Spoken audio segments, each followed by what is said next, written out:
छत्रपती शिवाजी महाराज की जय भवानी।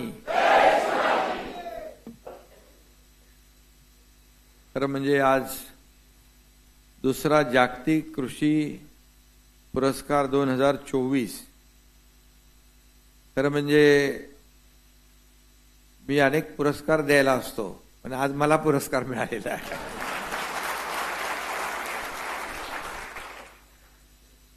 आणि आजच्या या पुरस्कार सोहळ्याला उपस्थित आपले महामहिम राज्यपाल CP Radhakrishnan ji, Shri Rudy Rabbinge chairman world agriculture forum, doctor William Dar vice chairman WAF world agriculture forum, MJ Khan country head world agriculture forum, Pasha Patel तर आहेतच इकडं, अध्यक्ष राज्य कृषी मूल्य आयोग, त्यांनी मगाशी विदाउट साऊंड सिस्टीम त्यांनी आपली करामत करून दाखवली, पण ते आपली वायर कोणी कापली होती, त्याला एक बांबू कुठलं तरी दाखवायला लागेल।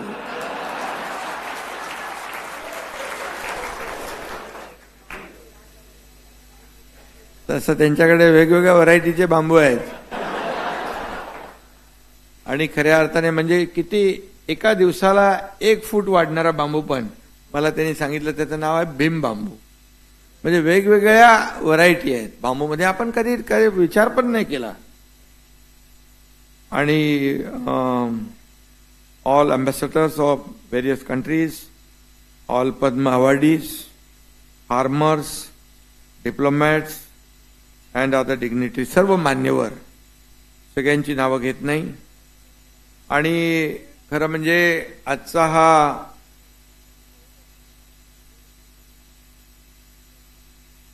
दुसरा जागतिक कृषी पुरस्कार 2024चा जो आपल्या राज्य सरकार आणि मुख्यमंत्री म्हणून वर्ल्ड एग्रीकल्चर फोरमने दिला, त्यासाठी मी त्यांना मनापासून धन्यवाद देतो, त्यांचे आभार मानतो। आणि हा पुरस्कार जो आहे हा महाराष्ट्रातील जनतेचा आहे आणि हा पुरस्कार मी शेतकऱ्यांना समर्पित करतो।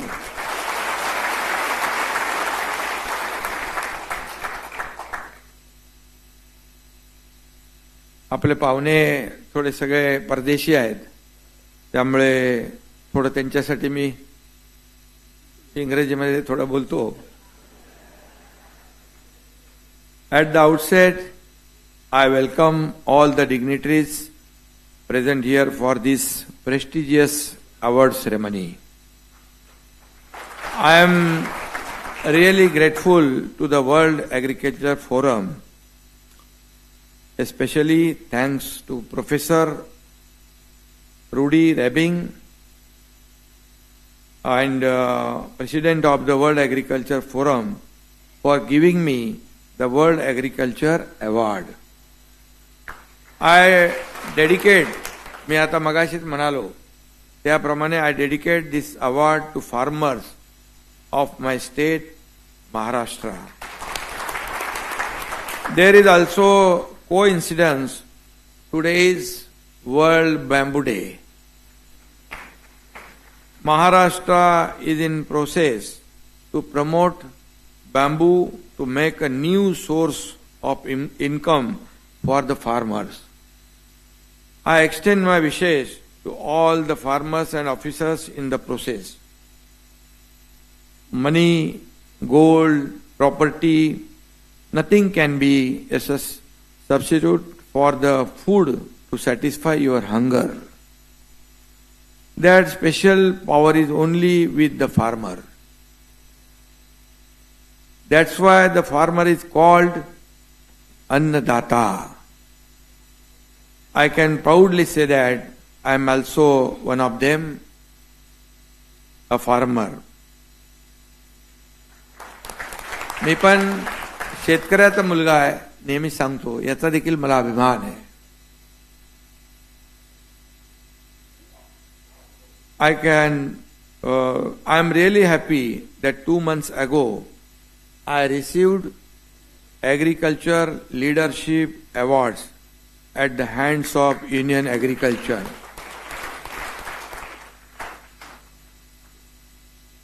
Minister Shri Shivraj Singh Chauhan, and today I feel really proud to get this World Agriculture Prize. I am receiving this award on the behalf of all the farmers of Maharashtra. It's because of their dedication and efforts. Maharashtra is selected for this award. I want to mention here that our state Maharashtra is bigger in area, population and economy than many other nations in the world. Our state is the growth engine of our nation, India, Bharat. We are giving the biggest contribution in GDP, foreign direct investment, employment generation and development. Today we are on top in education, healthcare, agriculture and infrastructure. In last week, World Economic Forum founder Mr. Klaus Schwab came to meet me. He signed the MOU with our MMRDA. MMRDA is playing a key role in the development. It's a big achievement for us and our state.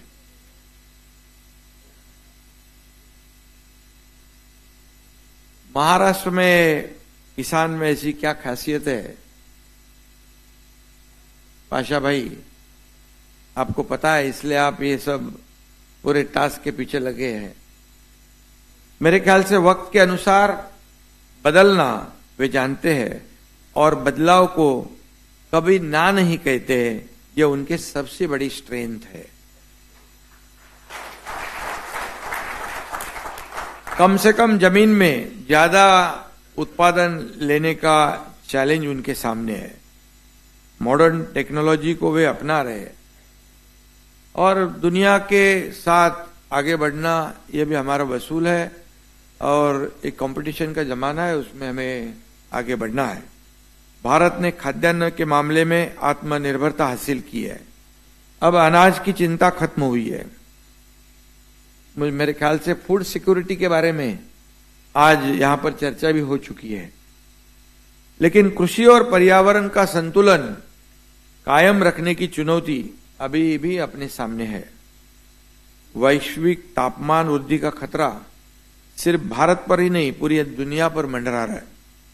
मैं पिछले समय जब world economic forum attend कर रहा था, तो वहीं पर मेन इशू ये क्लाइमेट चेंज और ग्लोबल वार्मिंग पे ही था.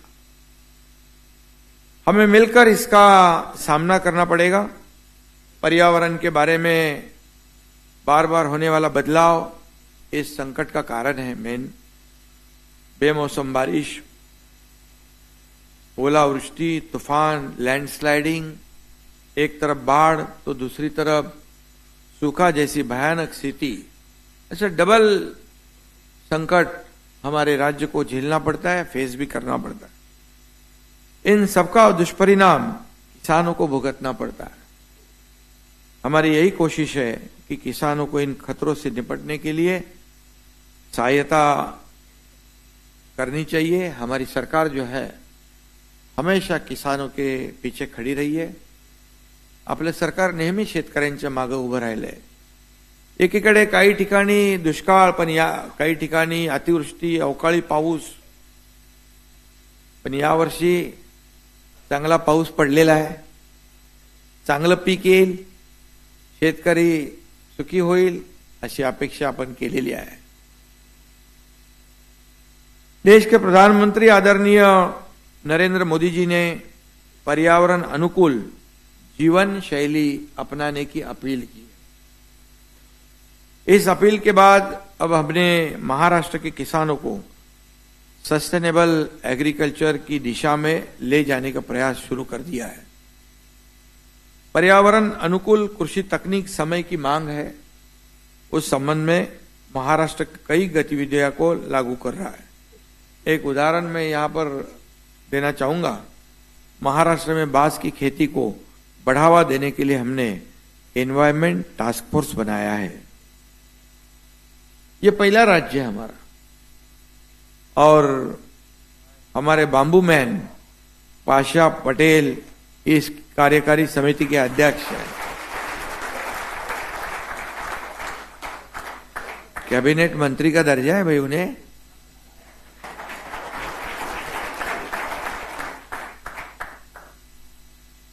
He got cabinet minister.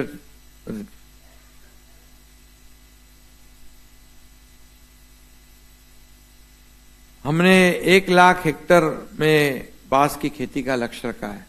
ज्यादा है ना हमारा 21 लाख, और कई जिलों में इसकी शुरुआत हुई है। हमारे सतारा जिला में 10,000 हेक्टर का एमओयू साइन हो गया है, और बाम्बू प्लांटेशन भी शुरू हुआ है। पूरे स्टेट में, राज्य में 21 लाख हेक्टर बहुत बड़ा मायने रखने वाला प्रकल्प है। यहां मेरे सामने कई डेवलपर भी हैं, बैठे हैं, उद्योजक भी है। अब आपको भी फर्नीचर में बाम्बू का इस्तेमाल करना है। मेरे ख्याल से पाशा जी बेंगलोर और गुवाहाटी एयरपोर्ट में पूरा फर्नीचर बाम्बू का बनाया है,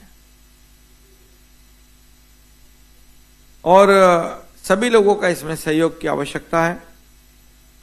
हमने जो योजना किसानों के लिए बनाई है, उसमें किसान को सिर्फ राहत नहीं मिलेगी, बल्कि उसका आर्थिक स्तर भी बढ़ेगा, और उनका राज्य के जीडीपी में योगदान भी बढ़ेगा।